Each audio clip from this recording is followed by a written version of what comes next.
சமூக வலைதளங்களில் என்னென்ன டாப் ட்ரெண்டிங் அப்படின்ற செய்தியை தர காத்திருக்கிறார் நமது செய்தியாளர் முருகேசன். சமூக வலைதளங்களில் இன்று விளையாட்டு சம்பந்தமாக நிறைய தகவல்கள் பரிமாறப்பட்டுள்ளன. அதில் முதலாவது நம்ம பார்த்தோம்னா, ரோஜர் ஃபெடரர் கடந்த லண்டனில் நடைபெற்ற ஏடிபி டூரில் கடைசி இறுதிப் போட்டியில் அவர் பங்கேற்க முடியாமல், அது காயம் காரணமாக பங்கேற்க முடியாமல் போய்விட்டது. அதனால் ஜோக்கோவிச் வின் பண்ணதாக அறிவிக்கப்பட்டது. இதற்கு முன்னதாக அவர் 17 கிராண்ட்ஸ்லாம் பட்டங்களை வென்றுள்ளார். அந்த பட்டத்தின் பொழுது அந்த வின்னிங் மூமெண்ட் எப்படி இருந்தது சொல்லிட்டு அதை பற்றியான ஒரு பதிவை ஒரு ஃபோட்டோஸ் பதிவு ஃபேஸ்புக்கில் வெளியிட்டிருக்காங்க. அதுக்கு அடுத்தபடியாக பார்த்தோம்னா, நேற்று சென்னை அணியும் புனே அணியும் சென்னையில் நடைபெற்ற அந்த 36வது லீக் ஆட்டத்தில் மோதினா அந்த போட்டியில் சென்னை அணி 3 கோல்கள் அடித்தது. புனே அணியை பொறுத்தவரை 1 கோல்கள் அடித்து தோல்வியை தழுவியது. ஸோ அந்த போட்டியில் நடந்த ஒரு வின்னிங் மூமெண்ட் என்ன அப்படின்னு சொல்லி ஒரு பதிவு வெளியிட்டிருக்காங்க.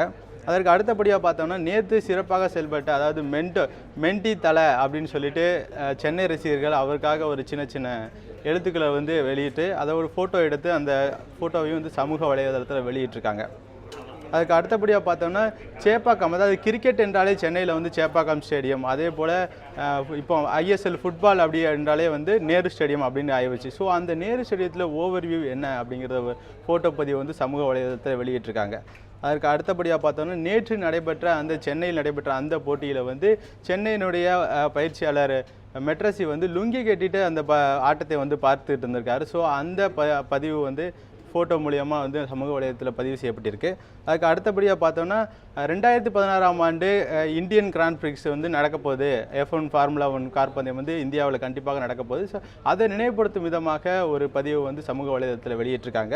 அதுக்கு அடுத்தபடியாக பார்த்தோம்னா, ஜூலியஸ் ஃபியான்ச் ஜப்பானில் நடைபெற்ற கிராண்ட் பிரிக்ஸ் ஃபார்முலா 1 கார் பந்தயத்தின் போது விபத்துக்கு உள்ளாகி அவர் கோமா நிலையில் இருந்தார். தற்பொழுது அவர் கோமா நிலையிலிருந்து மீண்டு விட்டார்.